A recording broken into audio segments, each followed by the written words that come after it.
Hello friends, स्वागत है आपका हमारे इस चैनल मनोरंजक स्टोरी पर।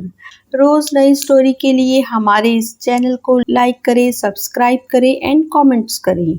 धन्यवाद। सारी जिम्मेदारी बहू की ही क्यों? हमारे पड़ोस में रहने वाली हेमा आंटी बाथरूम में फिसलकर गिर गई थी।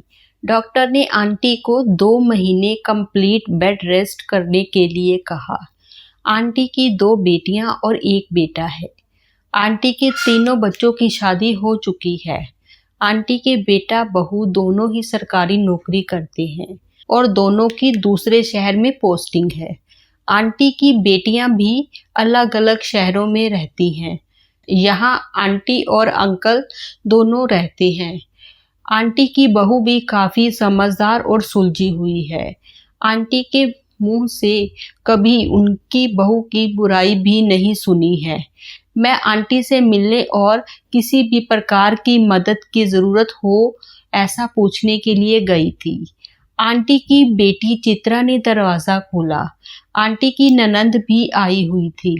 आंटी की ननंद ने आंटी से कहा, भाभी आप तो अपनी बहू की तारीफ करते नहीं थकती थी। देखो वह महारानी तो यह भी नहीं कि 2 महीने आपके पास रह जाती। 2 महीने की छुट्टी ले लेती तो क्या हो जाता। कम से कम चित्रा बेटी को तो अपनी घर गृहस्थी छोड़कर नहीं आना पड़ता। लेकिन आजकल की लड़कियों से सम्मान और सेवा की उम्मीद करना व्यर्थ ही है। वैसे भी ज्यादातर रिश्तेदारों को कई बार यह खलने लग जाता है कि सास बहू में इतनी बनती क्यों है। इस घर के बर्तनों में खनकने की आवाज बाहर क्यों नहीं सुनाई देती। कुछ फूट डालो और राज करो कि अंग्रेजों की नीति के समर्थक भी होते हैं।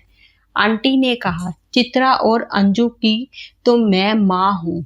इन पर तो मेरा पूरा अधिकार है। इनको पाला और पोसा है। जब हम बेटे और बेटी में फर्क ना करने की बात करते हैं, बेटे और बेटी को समान अधिकार देने की बात करते हैं, तो कर्तव्य भी समान होने चाहिए। मैं आंटी की बात ध्यान से सुन रही थी। उनकी ननंद ने कहा, भाभी फिर भी दीदी इसलिए ही तो मैंने तीनों बच्चों को ही 20 दिन मेरे साथ आकर रहने के लिए कहा है। कौन कब आ सकता है, यह तीनों ने अपने अपने कार्यों के हिसाब से तय कर लिया है।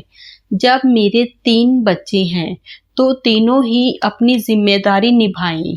इससे मुझे तीनों का साथ मिल जाएगा और तीनों के कामकाज भी ज्यादा प्रभावित नहीं होंगे।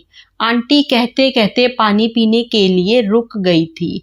बेटा बहू दोनों ही 20 दिनों के लिए आ जाएंगे।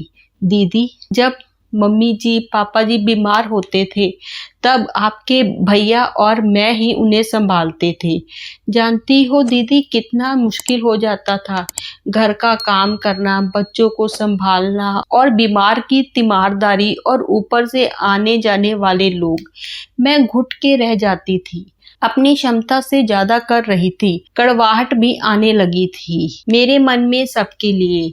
कभी कभी गुस्सा भी आता था, लेकिन चुपचाप करती जाती थी। मैं चाहती हूँ कि मेरी बहू मेरे लिए जो भी करे दिल से करे। उसे कुछ भी करना ना पड़े। वह उतना ही करे जितनी उसकी क्षमता है। आंटी फिर चुप हो गई और अपनी ननंद की तरफ देखा। दीदी मैं आपको सुना नहीं रही हूँ, सिर्फ अपनी भावनाएं बता रही हूँ। उस समय हम ऐसे सोचते ही नहीं थे।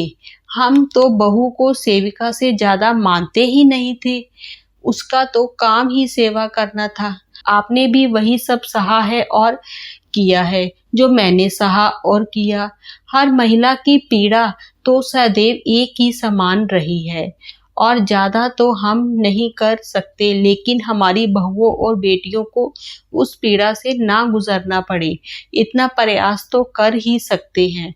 जो बदलाव हम समाज में देखना चाहते हैं उसकी शुरुआत पहले खुद से ही करनी पड़ेगी। हाँ भाभी आप शायद सही कह रही हो। सारी जिम्मेदारी बहू की ही क्यों, सब अगर मिलजुल कर निभाएंगे तो खुशी खुशी निभाएंगे। मैं आंटी की सोच और समझदारी के सामने नतमस्तक थी। धन्यवाद।